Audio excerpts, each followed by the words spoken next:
बच्चों, हमारा जो टॉपिक चल रहा है वो कोलाइडल स्टेट चल रहा है। ठीक है, उसमें हम पढ़ चुके हैं कि कोलाइडल विलयन कहते हैं किसको है, वास्तविक और कोलाइडल विलयन में अंतर क्या है, और उसके बाद दो प्रावस्थाओं का हम अध्ययन कर चुके हैं। ठीक है, disperse phase and dispersion medium. आज हम पढ़ेंगे कोलाइडल विलयनों का वर्गीकरण। वर्गीकरण क्या होता है? पहला वर्गीकरण होता है अवयवों की भौतिक अवस्था के आधार पर, यानी कि डिस्पर्स फेज और डिस्पर्सन मीडियम कौन सा बेटा? जो परिक्षिप्त प्रावस्था तथा प्रक्षेपण जो आपका माध्यम होता है वो क्या है? ठोस है, द्रव है, गैस है। ठीक है, उसके आधार पर इसको 8 प्रकार में हमने क्या है बांटा हुआ है। किसके आधार पर?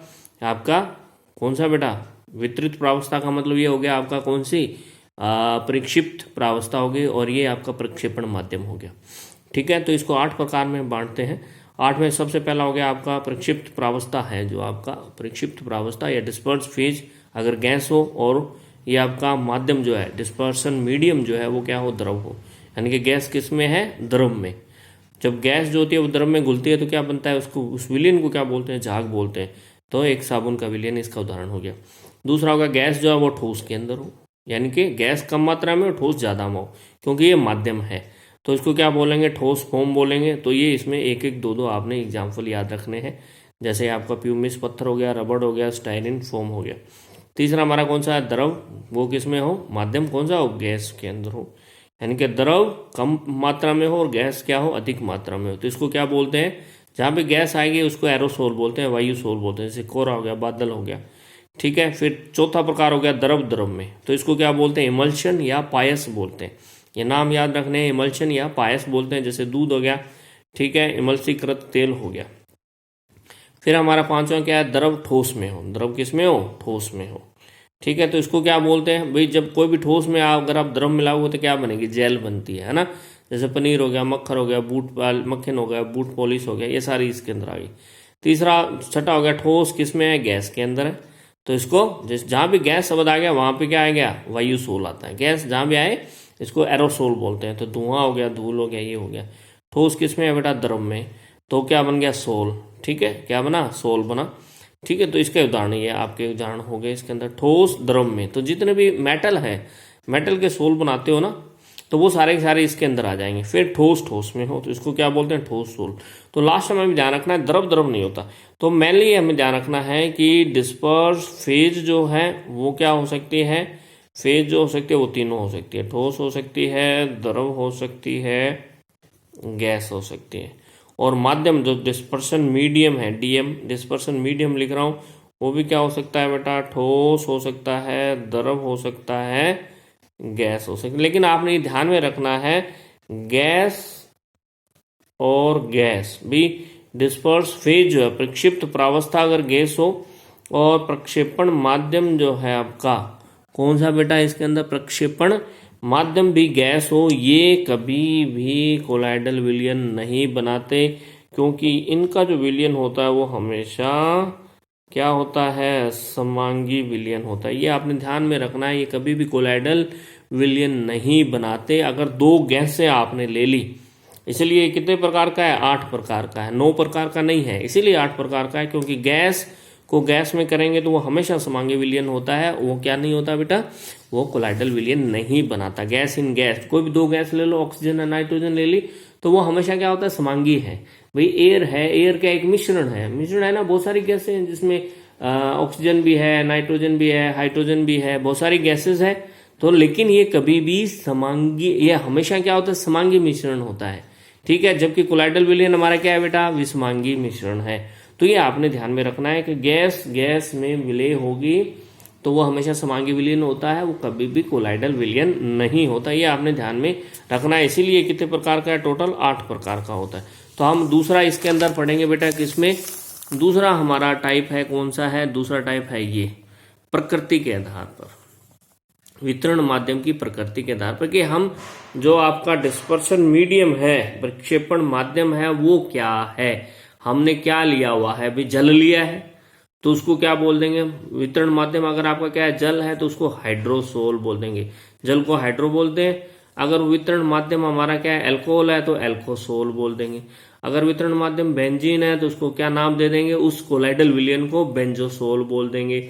अगर वितरण माध्यम एयर है तो उसको एरोसोल बोल देते हैं। तो ये ध्यान रखना, ये नाम दिया हुआ है कि डिस्पर्सन मीडियम का जो अपने नाम देते हैं तो उसके आधार पर भी इसका क्या करते हैं, अपने वर्गीकरण करते हैं। तो डिस्पर्सन मीडियम जो अगर जल है हाइड्रोसोल, एल्कोहल है एल्कोसोल, बेंजीन है बेंजोसोल, वायु है इसको एरोसोल कहते हैं। ठीक है बेटे। अब होता है कि डिस्पर्स फेज और डिस्पर्सन मीडियम यानी कि वितरित प्रावस्था और वितरण माध्यम के बीच आकर्षण के बल के आधार पर। तो ये दो प्रकार का होता है, एक तो द्रव स्नेही होता है और एक क्या होता है, द्रव विरोधी होता है। दो प्रकार का है, द्रव विरोधी और द्रव स्नेही होता है। द्रव स्नेही जी के नाम से पता चला है, लायोफिलिक कोलाइडल सॉल्यूशन। तो द्रव स्नेही इनमें क्या होगा, वितरण प्रावस्था तथा वितरण माध्यम के बीच में प्रबल आकर्षण बल होता है। लायो का मतलब होता है इसमें लविंग ग्रुप। ठीक है, लायो यहां से जैसे लायोफिलिक, लायो सोलवेंट को बोला है, फिलिक का मतलब लविंग ग्रुप। तो इसमें डिस्पर्स फेज और डिस्पर्सन मीडियम के बीच में हमेशा क्या होगा बेटा, प्रबल आकर्षण बल होता है। तब प्रबल आकर्षण बल होने के कारण क्या होते हैं, इसमें कुछ गुण होते हैं।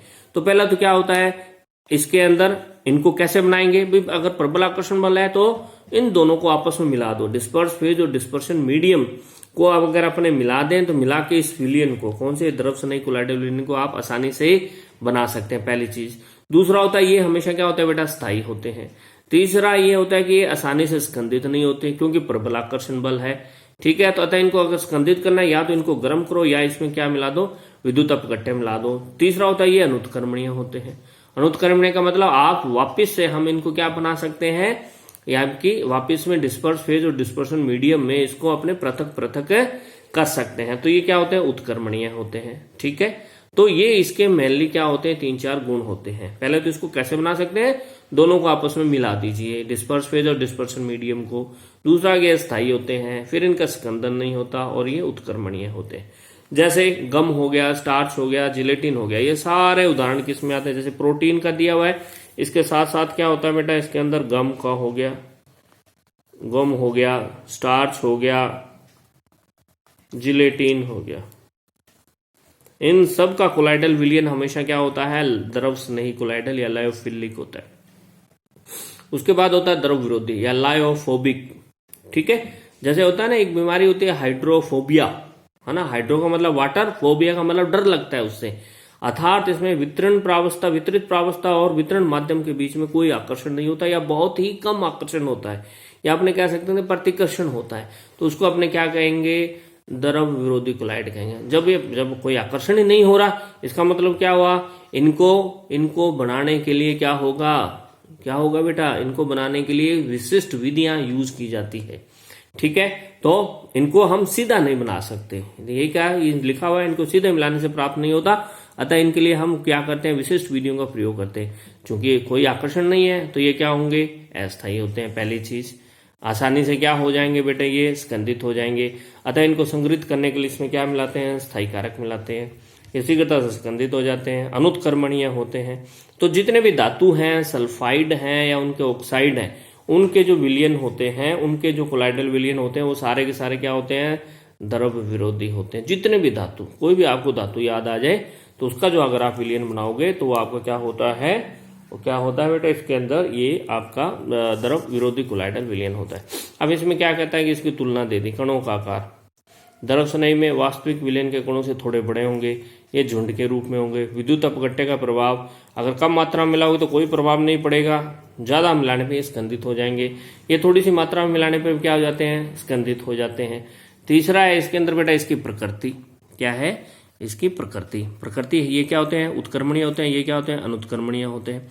अणुसंख्या गुणधर्म, प्रासरण हो गया, दाब हो गया, हिमांक हो गया, अवनमन, ये सारे दिखाते हैं। उच्च होते हैं, ये क्या होंगे, निम्न होंगे।